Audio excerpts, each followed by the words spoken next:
Cada generación cree que finalmente ha descifrado el dinero.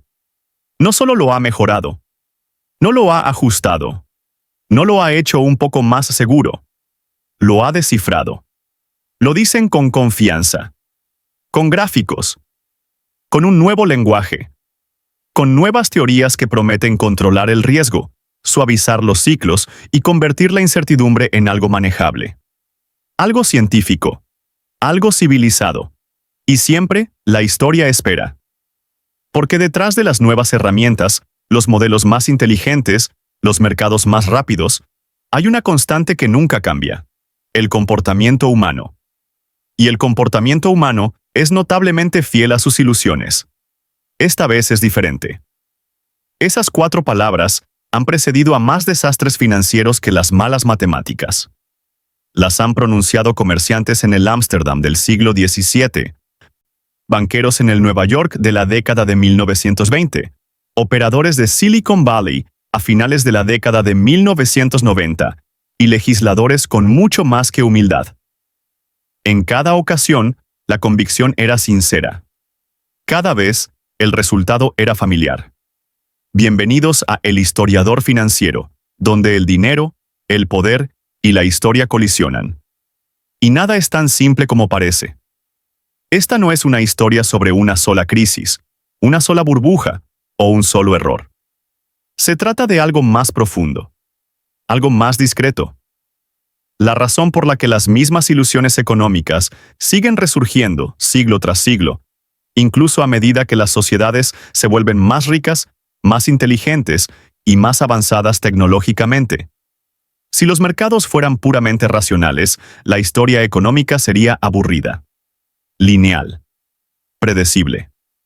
Pero los mercados no son máquinas. Son espejos.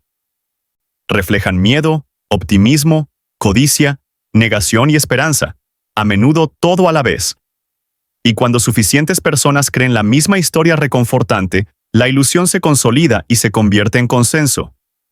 Retroceda un paso y observe el arco a largo plazo. No los detalles, sino el patrón.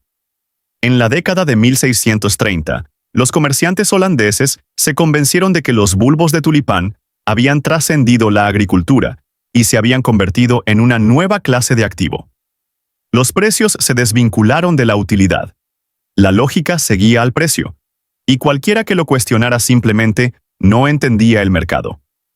3 siglos después, los inversores dijeron lo mismo sobre las acciones de radio en la década de 1920. Luego sobre los conglomerados en la década de 1960. Luego sobre las .com en la década de 1990. Luego sobre la vivienda a principios de la década de 2000. Siglos diferentes. Activos diferentes. Lógica idéntica. Lo que cambió no fue la ilusión, fue el disfraz. Cada época envuelve su optimismo en el lenguaje más avanzado disponible. En un siglo, son las rutas comerciales y el imperio. En otro, es la productividad industrial. Más tarde, es la ingeniería financiera. Hoy, son los algoritmos, la liquidez y los nuevos paradigmas. La sofisticación crece. La vulnerabilidad persiste. Porque las ilusiones no sobreviven siendo obviamente falsas. Sobreviven siendo emocionalmente útiles. Una de las ilusiones más antiguas en las que caemos los humanos es la creencia en el crecimiento permanente. La idea de que el progreso, una vez alcanzado, se convierte en una ley de la naturaleza. Que el mañana siempre será mayor que el hoy, no por esfuerzo ni disciplina, sino porque así es simplemente como funciona el sistema ahora. Los imperios lo creían, las corporaciones lo creían, los gobiernos lo creían, los hogares todavía lo creen. El crecimiento se vuelve menos un resultado y más una promesa.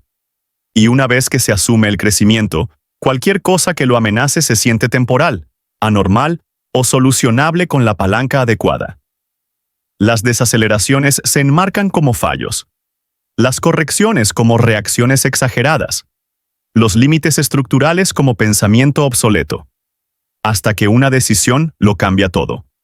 Cuando el crecimiento flaquea, las sociedades rara vez cuestionan la creencia en sí.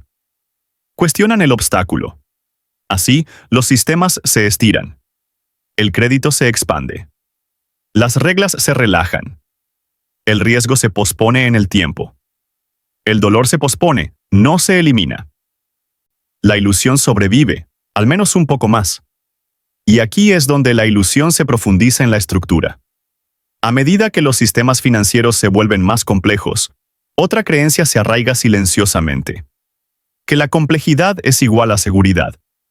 Que dividir el riesgo, modelarlo, asegurarlo y dispersarlo, de alguna manera, lo hace desaparecer. En realidad, la complejidad no elimina el riesgo. Lo redistribuye. Lo oscurece. Retrasa su visibilidad. Cuando ya nadie comprende completamente el sistema, el miedo se desvanece. Y cuando el miedo se desvanece, la precaución se va con él. Si la complejidad evitara el desastre, los sistemas financieros más sofisticados de la historia no seguirían fallando tan públicamente. Pero la complejidad cumple una función diferente. Crea distancia entre la causa y la consecuencia.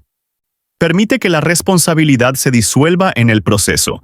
Hace que el fracaso se sienta técnico en lugar de humano. Y lo más importante, crea la ilusión de que alguien, en algún lugar, tiene el control. Esa creencia es uno de los sedantes económicos más poderosos jamás inventados.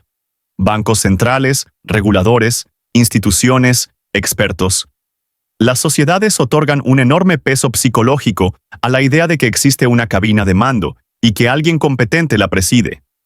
No porque siempre sea cierto, sino porque creer en ella mantiene el sistema en movimiento. La confianza, después de todo, es una forma de moneda. Sin embargo, la historia demuestra que el control suele ser reactivo, fragmentado y limitado por incentivos que rara vez se alinean con los objetivos a largo plazo. Estabilidad. Las decisiones se toman bajo presión, con información incompleta y con consecuencias políticas que acechan cada movimiento.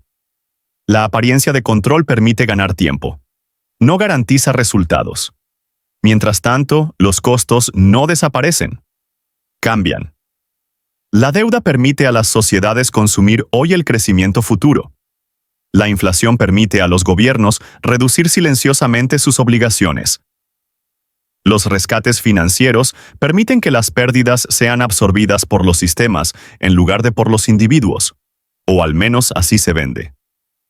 Cada mecanismo alimenta otra ilusión, que el dolor se puede gestionar sin pagar, que las consecuencias se pueden posponer indefinidamente, que alguien más absorberá el impacto. Pero la historia es implacable en una cosa. Los costos siempre salen a la superficie, y cuando lo hacen, rara vez se reparten equitativamente. Algunos se benefician pronto, algunos se retiran a tiempo, algunos nunca se recuperan. Generaciones enteras pueden hacer todo bien, y aún así heredar un sistema agobiado por decisiones por las que nunca votaron. Eso no es un fracaso moral, es estructural. Nace de ilusiones que han dejado de ser útiles. El momento más peligroso de cualquier ciclo económico no es el colapso, es la confianza. El momento en que la gente cree que el sistema ha evolucionado más allá de su propia historia, que el riesgo se ha dominado, que las advertencias están obsoletas, que los escépticos simplemente no lo entienden. La historia no se repite porque quiera. Se repite porque la psicología humana no ha evolucionado al mismo ritmo que los sistemas financieros. Y en esa brecha, entre la innovación y el comportamiento, prosperan las ilusiones. Y cuanto más tiempo pasan sin ser cuestionadas, más convincentes se vuelven, hasta que dejan de serlo. Lo que hace que estas ilusiones sean tan resilientes no es la ignorancia, es la familiaridad. Para cuando un sistema empieza a mostrar estrés, la mayoría de las personas que viven en él nunca han experimentado nada más. Las reglas parecen naturales. Los incentivos parecen permanentes. La estructura parece inevitable. Cuestionarlo suena menos a sabiduría y más a herejía. Y así, cada generación aprende la lección equivocada de la última crisis. Tras un colapso, las sociedades prometen moderación. Construyen salvaguardas. Redactan regulaciones lo suficientemente estrictas como para asegurarse de que el daño no se repetirá. Pero la memoria se desvanece más rápido de lo que se deterioran las estructuras. Con el tiempo, las salvaguardas se replantean como obstáculos. Las reglas se vuelven ineficaces. La precaución se siente excesiva. Lo que antes era protección se convierte lentamente en fricción. Mientras tanto, nuevos actores entran al sistema. No sobrevivieron al fracaso anterior. No sintieron el miedo. Heredan las recompensas, no las cicatrices. Para ellos, las advertencias suenan abstractas, como mitos de una época menos avanzada. Y así es como la ilusión recupera terreno silenciosamente. Por eso los ciclos económicos no requieren estupidez colectiva. Requieren amnesia colectiva. La mente humana no está diseñada para contener largas y abstractas líneas de tiempo de riesgo. Responde a lo visible, inmediato y reforzado. Cuando los sistemas recompensan ciertos comportamientos durante el tiempo suficiente, estos comienzan a sentirse racionales, incluso cuando son frágiles. El mundo moderno no ha escapado a esta dinámica. La ha acelerado. La información viaja más rápido que nunca. Los mercados reaccionan en milisegundos. El capital cruza fronteras con solo pulsar un botón. Sin embargo, la toma de decisiones aún se filtra a través de la misma maquinaria emocional que antaño guiaba a los comerciantes que cargaban barcos a la luz de las velas. Las herramientas son más afiladas. Los instintos son los mismos. El éxito a corto plazo todavía se confunde con una prueba. El aumento de precios todavía se confunde con valor. La complejidad todavía se trata como inteligencia. Y cuando algo funciona durante el tiempo suficiente, la gente deja de preguntarse por qué funciona y empieza a asumir que siempre funcionará. Ese es el peligro silencioso de la sofisticación. Puede anestesiar el escepticismo. Una de las ilusiones más persistentes de las finanzas modernas es la creencia de que el conocimiento por sí solo nos protege. Que al tener más datos, más modelos, más libros de historia, debemos ser menos vulnerables. Pero la información no produce automáticamente sabiduría. En muchos casos, genera confianza. Y la confianza sin control puede ser tan peligrosa como la ignorancia. Los sistemas económicos no colapsan porque todos los malinterpreten. Se derrumban porque suficientes personas los entienden lo justo como para aprovechar los incentivos, asumiendo que alguien más está gestionando las desventajas. La verdad es incómoda, pero simple. Ningún sistema puede superar la psicología de quienes lo operan. Los mercados no fallan porque los gráficos estén equivocados. Fallan porque los humanos sobreestiman constantemente su capacidad para controlar los resultados, subestiman los riesgos extremos y retrasan la rendición de cuentas cuando el costo no es inmediato. Y cuando finalmente llegan las consecuencias, a menudo se presentan como anomalías. Shocks externos. Eventos imprevisibles. Cualquier cosa menos el resultado de patrones que fueron visibles desde el principio. Aquí es donde la historia deja de ser académica y empieza a ser práctica.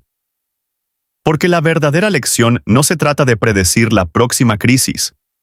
Ese instinto, la urgencia de pronosticar el colapso, es solo otra ilusión, desgastando la máscara de la preparación.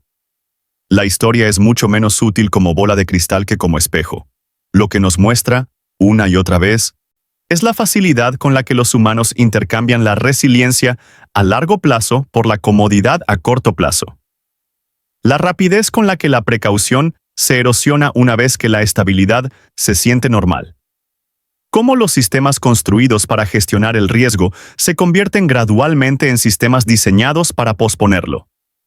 Y cómo esos aplazamientos siempre tienen un precio.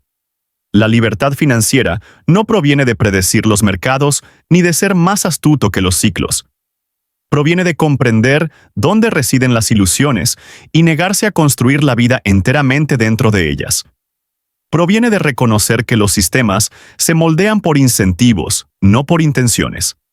Que las políticas están limitadas por la política. Que la complejidad a menudo oculta la fragilidad en lugar de eliminarla. Y lo más importante, proviene de la humildad. La clase de humildad que acepta que ninguna era es inmune, Ninguna estructura es permanente y ninguna cantidad de inteligencia es suficiente para anular la naturaleza humana. La historia no castiga la ignorancia inmediatamente. Espera. Deja que la confianza se reconstruya. Permite que se formen nuevas historias. Y solo entonces, cobra lo que le corresponde. Quienes más sufren no son quienes nunca creyeron en la ilusión. Son quienes creyeron que finalmente había desaparecido. Al terminar este año, esa puede ser la lección más valiosa de todas. No el miedo, no el pesimismo, solo la claridad. La comprensión de que el progreso no borra los patrones, los disfraza. Y que el pasado no ha quedado atrás. Está debajo de nosotros, moldeando silenciosamente el terreno que pisamos. Si esto te dio una nueva perspectiva, suscríbete. La historia tiene las respuestas. Te mostraré dónde buscar.